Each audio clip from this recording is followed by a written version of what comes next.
ছোটবেলায় যাকে টিভির পর্দায় দেখতাম, আজ তাকে কাছ থেকে দেখার জন্য সুদূর থেকে চলে এসেছি। শুধুমাত্র দেখা বললেও ভুল হবে, একদম কাছ থেকে তাকে দেখব। আসসালামু আলাইকুম, হ্যালো এভরিওয়ান। আজকে কিন্তু চলে এসেছি কাকলিয়াপুর পার্লারের ওপেনিংয়ে। এত বেশি ভিড় ছিল নিচে, উপরে উঠতে কিন্তু ওরকম একটা কষ্ট হয়নি, কারণ আমাদেরকে খুব ভালোভাবে রিসিভ করে নিয়ে আসা হয়েছে। এদিকে দেখুন আমাদের সুন্দরী মিমি আপু, কি সুন্দর লাগছে।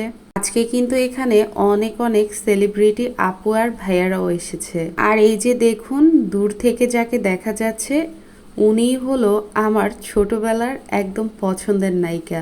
একদম ছোট থেকেই ভাবতাম কখনো যদি নায়ক নায়িকাদের কাছ থেকে দেখতে পারি। প্রথমবারের মতো তাকে অনেক বেশি কাছ থেকে দেখলাম, এত বেশি সুন্দর।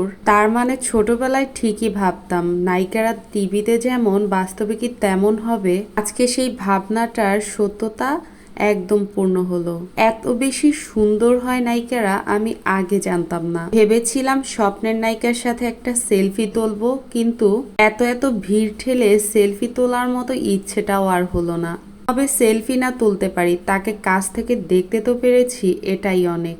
আজকের দিনটা কিন্তু অনেক বেশি ভালো কেটেছে আমাদের। আর এত লোকজনের ভিড়ে এত বেশি গরম লাগছিল।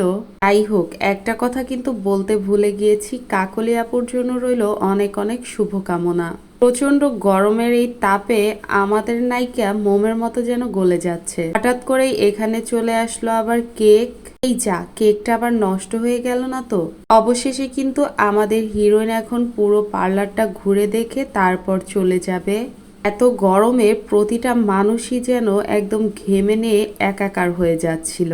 আমি কিন্তু আজকে একটা ব্ল্যাক কালারের 3 পিস পরেছি। কালো রংটা আমার বরাবরই অনেক বেশি পছন্দ, কিন্তু আজকে কিভাবে যেন হঠাৎ করে মিমি আপুর আর আমার এই কালার কম্বিনেশনটা সেম হয়ে গিয়েছে। ভীষণ ক্ষুধা লেগেছিল আমাদের, তো অবশেষে খাবারের ডাকটা পেলাম। মিমি আপুকে আমি বলতেছিলাম আমার প্রচন্ড ক্ষুধা লাগছে, আর সেও বলতেছে তারও নাকি ভীষণ ক্ষুধা লেগেছে। আর এই যে আমাদের ফুড লাভার বন্যা আপু, যে খুব কম খায় তবুও সে ক্ষুধা সহ্য করতে পারতেছিল না, কারণ সময়টা অনেক বেশি বেজে গিয়েছিল। এখানে কিন্তু অনেক অনেক সেলিব্রিটিরা ছিল, সবাই মিলে একসাথে খেতে বসলাম। আর এই তো মজার খাবার সামনে চলে আসছে। প্রচন্ড পরিমাণের ক্ষুধা থাকার কারণে খাবার সামনে পেয়েই হামলে পড়েছি। আর এই গরমা গরম খাবারটা খেতে তখন অমৃত মনে হচ্ছিল।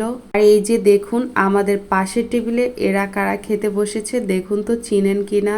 খাওয়া দাওয়া শেষে চলে আসলাম আবারও নিচে। এই যে দেখুন কাকলিয়াপুর এই পার্লারে কিন্তু আপনারা তার পেজের অনেক অনেক প্রোডাক্টও পেয়ে যাবেন। সব শেষেই তো এখানে টিকটকার ভাইয়া আর আপুরা টিকটক করতেছে।